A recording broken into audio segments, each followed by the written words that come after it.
It's a large cemetery, a lot of memorials stretching off in several directions from here.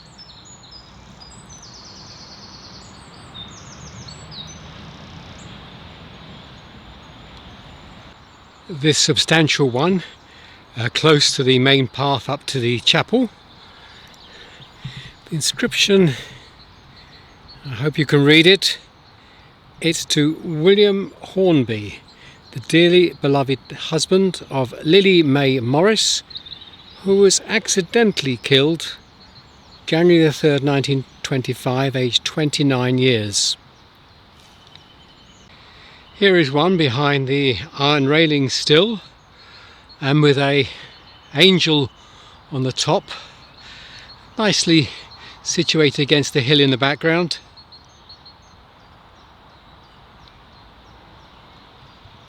And the inscription, which has been recently redone, in loving memory of Dottie Mabel, known as Dot, only and dearly beloved daughter of George and Sarah Evans of Abergavenny. She died in 1905, aged 24.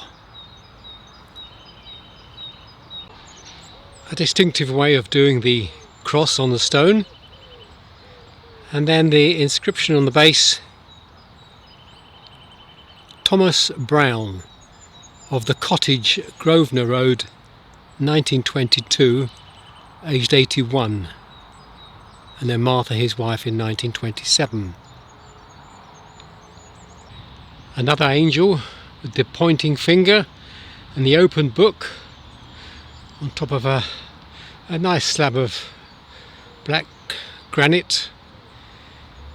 Emily Fanny, the wife of Samuel Harvard Jones, late headmistress of Beaufort Hill Infant School. She died in 1907.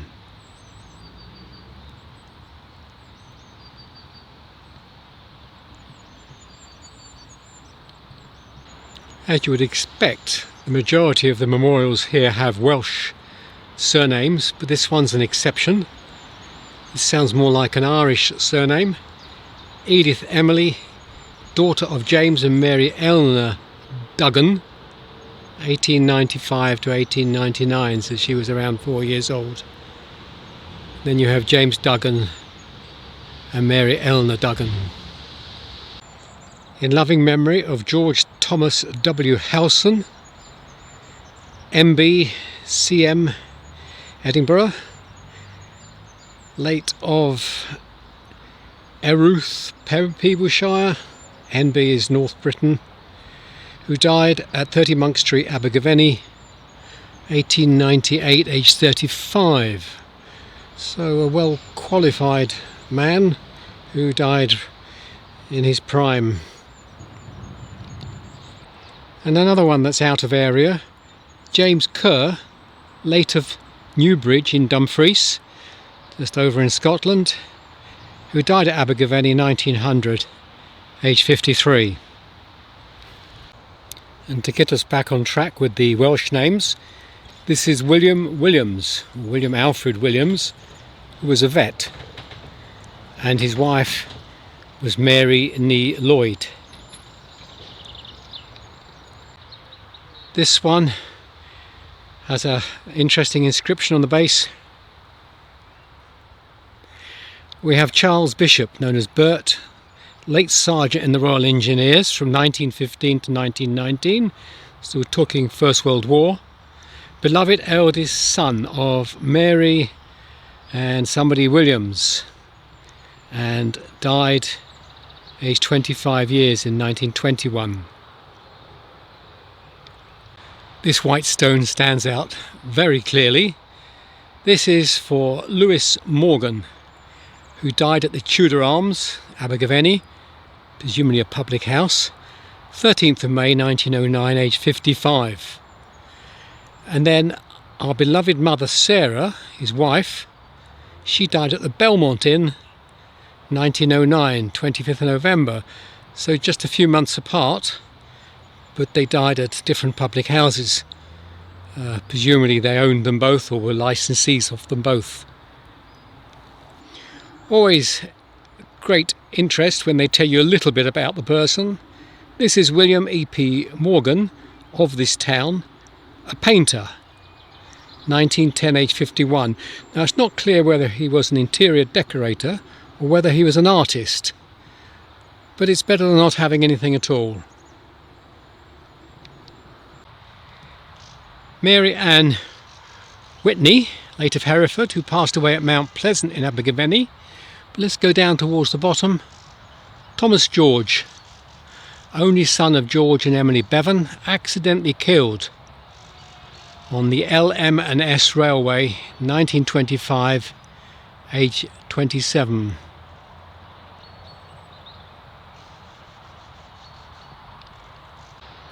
And a couple of rows back from that is another railway accident.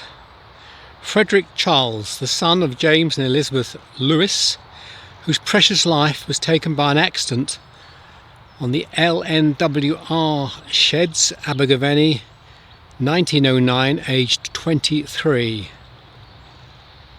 London and North Western Railway.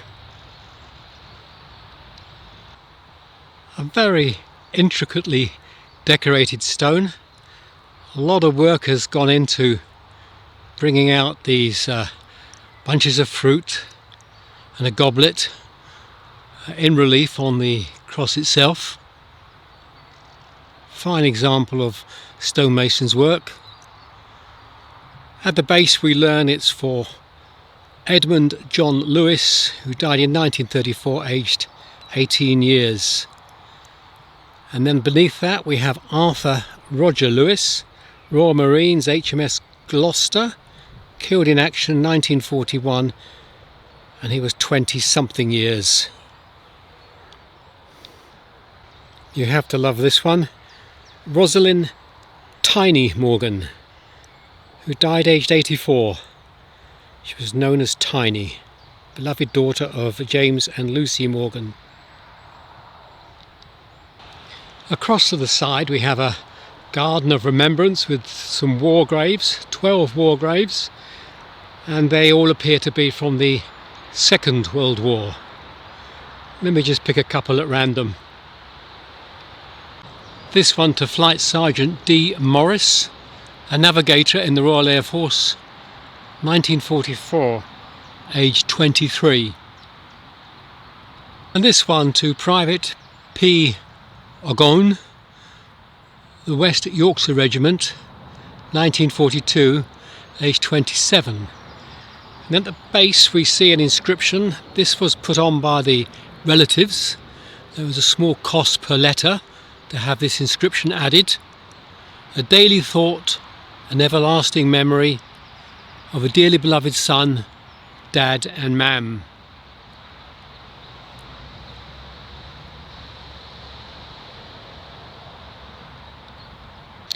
This is to Stanley James Havard, the beloved husband of Rita, who died suddenly in 1971, aged 55 years. Without farewell, he left us all sleeping peacefully. And then she followed many years later, some 40 odd years after he went. She lived to be 94. This one for Michael Blakemore tells us that he was an illustrator. It's always nice to know a little bit more about them than just simply the dates. It's a little misty today, which is a shame because the hills around here are absolutely magnificent. You can see them there in the distance. Abergavenny is a really beautiful spot. Very tourist area. People come here to do the walking on the hills.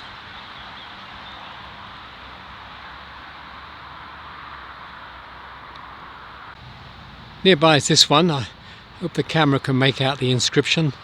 It reads Bert Isaac, Artist, 1923 to 2006. There's an area set aside here as a garden of remembrance for those who were cremated, not buried here. Somewhere to come and remember them. Just a few taken at random. Audrey Jones,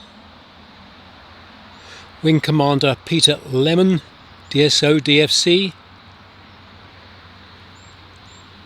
Michael Gary Gilchrist with the Manchester United Football Club crest. The next one is Somebody Warren.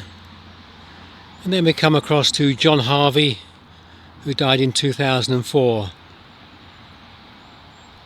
A special area set out here with the gravel demarking it, and this is a children's area, the graves of children and infants.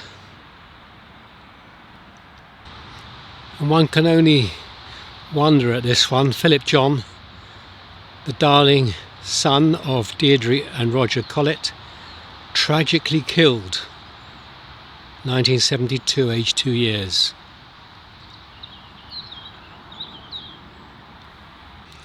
And this one, like so many of them here, is very carefully looked after. We're talking some 45 years ago when Deborah Anna died, and yet the grave is still cared for, still has flowers, fresh flowers put down. And she died aged 5 years and 9 months.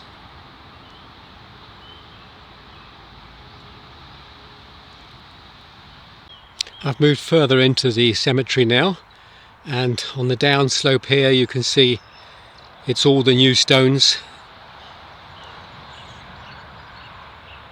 We'll have a wander down there, pick out any that catch our eye.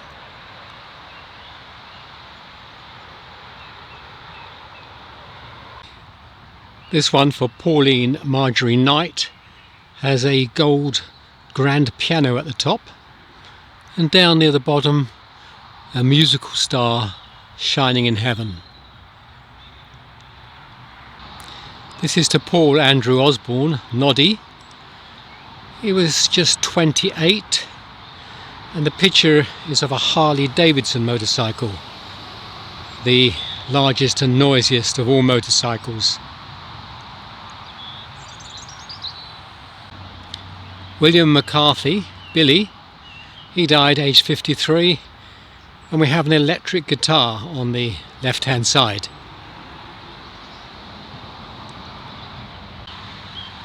Neville Thomas Lane has a picture of a terrier of some kind on his stone. Walter Moore has a very large steam engine with LNER badged on it, London and North Eastern region. He died aged 87, and then Nilliam followed in 2010. Eric William Blore was known as Puffer, and his wife Doris was known as Dolly. So this is a memorial to Puffer and Dolly. William Hayden Price has 2 lambs and a collie dog. And here's a dartboard for Malcolm Lambert, and we hope he managed to score 180 before he went. This one for Adrian Jones has a picture of a Ferguson tractor. This one has a football on the base and the colours of Manchester United at the top. And this one's for Claire Louise Lapping, who was 39 years old when she was taken from us. This one stands out because of the wonderful display of real flowers. These are bluebells and pink bells, and the name at the end is Joan Noreen Williams, who died in the year 2000. A very large black stone cross, but unfortunately it's rather too heavy for the ground, and it's got a lean to the left. So we'll just have a look at the inscription on the base. This is Thomas Edward Lloyd, a surgeon, died in 1931, aged 62. Well, the Chapel of Rest, or Chapel of Peace as they call it, is open, so we'll just have a quick look inside. This is the inside, fairly plain, no inscriptions, and church-like wooden pews. Just to one side of the aisle we have the funeral bier for carrying the coffins. It looks to be something that dates back many, many decades. Well, I'm going to call it a day there. This cemetery is in a beautiful spot. Abergavenny itself is a very picturesque town and well worth the visit if you're coming this way. I've enjoyed my visit. I hope you can find the time to come. Till the next time.